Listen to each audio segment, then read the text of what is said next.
Now let's move on to the great man himself from the Treasury of Commonsense, as he does every week with Luke Grant. Leith Van Onselen, economist at the MB Fund and MB Super. Thanks for joining us, mate. Yeah, g'day, Bill.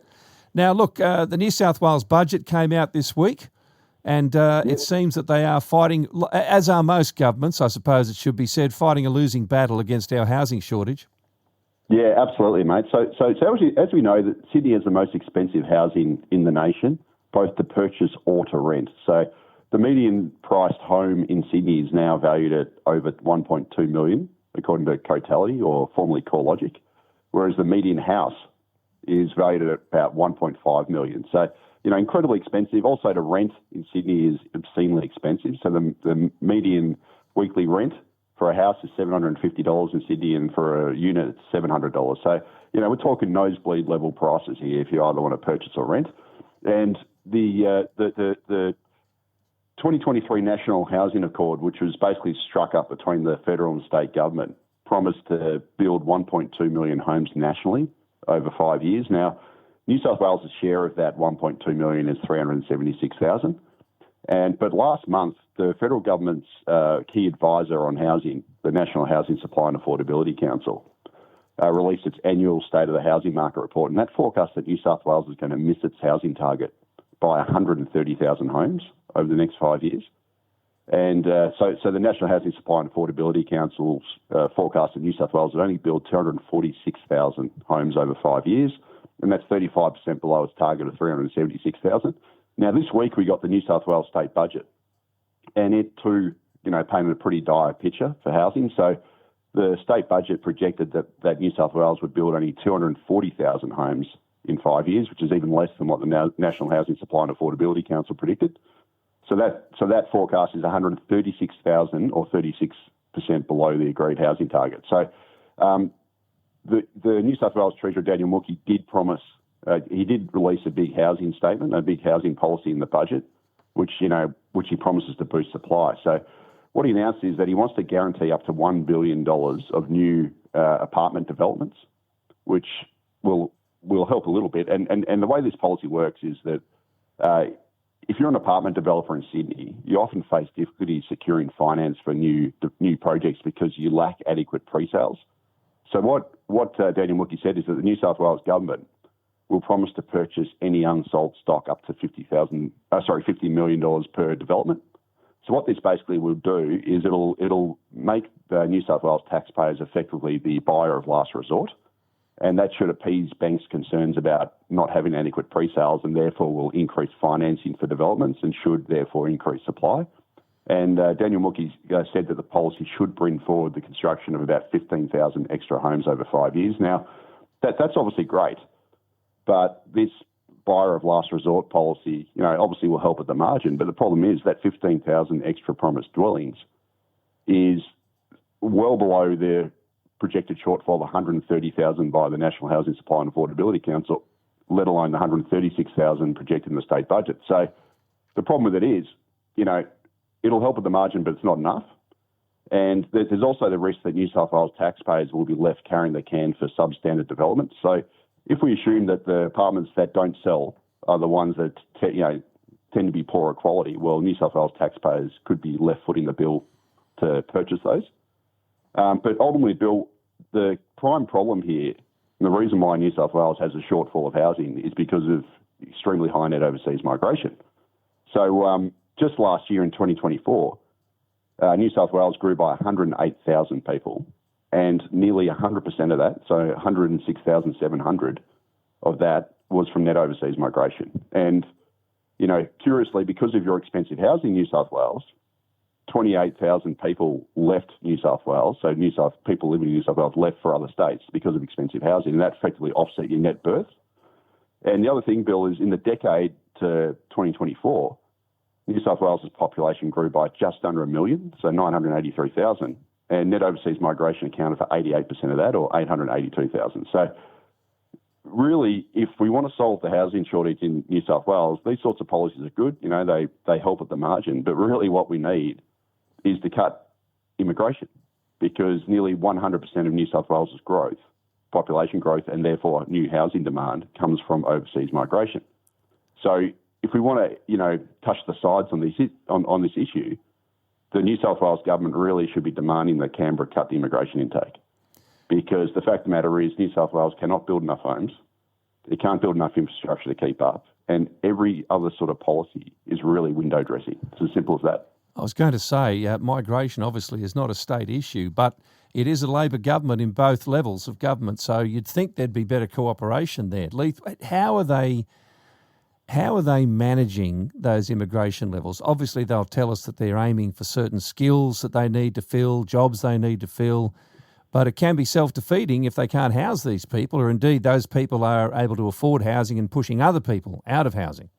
Yeah, absolutely. I think the Australia's immigration program's been handled appallingly. So at a national level, our population's grown by 8.7 million people this century. That's 46%. And that's not even in 25 years, right? And, that is the fastest growth in the developed world, 46% population growth, faster than any other advanced nation. And that is the fundamental reason why we can't build enough houses, we can't build enough infrastructure. And the reason why the federal government runs this policy is because it collects 80% of the nation's tax revenue. So whenever they ramp up immigration, they collect all the extra company taxes, the extra corporate taxes. But the problem with it is, Bill, the costs then get deferred on everyone else and also the state governments, because the state governments fundamentally are responsible for providing infrastructure, for providing the public services, all that sort of thing. And that's one of the reasons why the state governments are drowning in debt, because they've had this massive population increases foisted upon them by the federal government, which benefits from the personal and company taxes, but the costs then get borne by the state governments, who then have to borrow for infrastructure. In the case of Sydney, at the turn of the century, Sydney's population was about 3.8 million, and I think you had two toll roads back then, the Sydney Harbour Bridge and Tunnel and the one near the airport. Now you've got toll roads everywhere. And the reason why you have those toll roads is because you've had to build all this infrastructure to accommodate, an extra 1.5 million people. And now if you drive around Sydney, it's like a car park, and then you've got to pay Transurban everywhere you drive. So I sort of ask people, the residents of Sydney, are you better off from this policy? Because the problem with it is, over the next 40 years, the federal government projects that the nation's population is going to grow by 13.5 million people. And that is the equivalent of adding another Sydney, Melbourne and Brisbane to the nation's population in just 40 years. And that obviously means all the houses that are in Sydney, Melbourne and Brisbane currently, and all the infrastructure and everything else will have to be replicated in 40 years to keep up. And we just obviously cannot do it. We haven't done it the last 20 years of this big migration. And the likelihood of us building enough housing infrastructure and water supplies and everything else in the next 40 years as the nation's population grows by 13.5 million, with most of those people landing in Sydney, Melbourne and Brisbane, is just a pipe dream. Well, this is it. We keep hearing from various industries and other spokespeople that there are certain jobs that need to be filled that we can't fill. But how difficult is it when a lot of that is managed at a state level, as indeed is their housing and other services that they require when they move to this country, and yet the intake is controlled at a federal level? It's very hard to make sense of it, isn't it? How they can actually manage this effectively and fill these alleged gaps in our labour shortages, and yet still not create more problems. Yeah, and also running a high immigration problem doesn't actually solve your skills shortages. In many ways, it can make it worse, because I'll give you an example. At the moment, there's a lot of claims about we're not bringing in construction workers, which is true, which is one of the reasons why we can't build enough houses. But let's just say we imported 1 million new construction workers to try and solve the housing problem. Well, then those construction workers will need medical care. They'll need, their children go to schools. They'll need all sorts of other things, and then that will create shortages in those areas. So then the solution will be, okay, we need to import a whole bunch of nurses and teachers and everything else. So the whole thing's just a rat wheel. And the reason why we know it's a rat wheel is because the population of the nation's grown by 8.7 million people this century alone through high immigration, and yet skills shortages are worse than ever. Like in 2003, the business lobby complained of skills shortages. And we're, fast forward to 2025, we've still got skills shortages, and we've grown the population since 2003 by about 8 million through immigration. So is it solving the problem? I don't think it is. And look, the evidence is there, isn't it? And as I said, look, federal government's not easy to coordinate these acute needs, and as we say, these are alleged skill shortages. It's hard to quantify exactly how important or whether they could be filled in other ways. But it's and yet the state governments, as you've just said, very articulately, have the responsibility fall back on them. Quick comment from Greg Leith while I've got you on this topic before we get to our champion or. I think we might have a champion of the week this week. Anyway, that's right. I'm not sure, which is a nice change. I'm not sure what the effect of building houses will have on price reduction, says Greg. The main expense is land and not the house. In my area, Sydney's Upper North Shore, people are paying $2.5 million just to knock down the house and build a new one. More land needs to be made available. Have you got a thought on that, Leith? Yeah, unfortunately, Sydney's landlocked. So you've obviously got the blue mountains, the ocean and everything else. So there isn't a whole lot of scope to increase the land supply. And Sydney, so that's a problem. But also the construction costs have become incredibly expensive too. So this is a fallacy, Bill. The notion is that, you can save on land costs by building high-rise apartments, which is true in one respect. The problem is it costs a hell of a lot more to build a high-rise apartment than it does a house. So each unit in a high-rise apartment costs a hell of a lot more than a freestanding house. So the construction costs on apartments are incredibly expensive, which just tells you that you can't actually create more affordable housing when by merely pivoting to apartments, because apartments cost a lot more than houses to build, even though the land's a bit cheaper. And then shoehorning the infrastructure around that too, which creates a huge ripple across whatever suburb it's in, even if you do put it right next to a train station or a metro station. Now, we've got Champion of the Week. I think it's time we get into that. And for Luke for quite a while, mate, how you're running with the stats, but it's nice to have a positive one, isn't it? Well, actually, it's 3 in a row. Is it 3 in a row? Okay. So champions are leading Clowns 3-2 at the moment. So it's actually been pretty good. And I'm going to throw a bone to the Queensland. It's obviously talking to a Brisbane audience as well here. So my champion of the week, and this is going to seem weird, is actually the Queensland government. Now, the reason why the Queensland government's the champion of the week is that back in Queensland's obviously one of the world's biggest coal exporting regions. So just last year, Queensland earned over $53 billion from coal exports. And in the 2022 state budget, the former Queensland Labor government basically blindsided the coal industry, and it introduced an expanded coal royalties regime. And the way they did it was brilliant. They actually did it on budget night. They didn't give the coal industry any heads up about it, and they just announced it. And that caught them off guard. And then what they did, that coal royalties expansion has earned Queenslanders an extra $8.8 billion in revenue.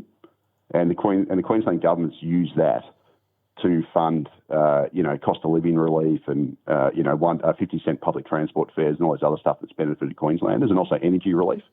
Now, the reason why I've given the Queensland government the champion of the week is that in this week's state budget, the Queensland Treasurer, David Janetsky, actually ruled out, he was under heaps of lobbying pressure to basically get rid of the expanded royalties. So the coal industry has been attacking him, saying, you've got to get rid of it, you've got to get rid of it. And actually stood firm, and he said, no, the expanded royalties are going to remain for at least another 3 years.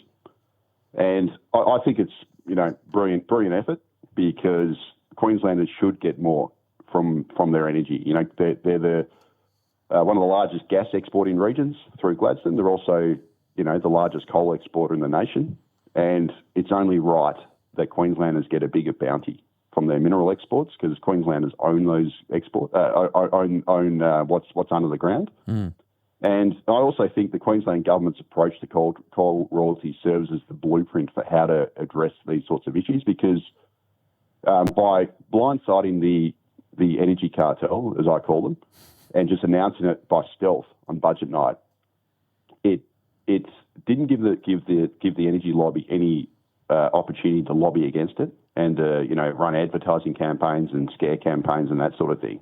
And then by recycling the benefits back to Queenslanders, it then it basically won Queenslanders over, because they could see the direct benefit from it. And I think the federal government should actually copy this and use it, for example, for a domestic gas reservation scheme or something like that on the East Coast. The federal government, and indeed all governments, should use this approach. They should never announce it that they're thinking about doing this ahead of time, because that'll just give the energy lobby the opportunity to basically shoot down the policy. And that's exactly what we saw, with the mining resource rent tax. that the Rudd-Gillard government tried to bring in. They announced a way ahead of time and ended up getting shot down, and that has cost the nation tens of billions of dollars in lost revenue. Once again, beautifully and clearly put, Leith Van Onselen. Thank you so much, mate. Have a great weekend, and we'll do it again next week.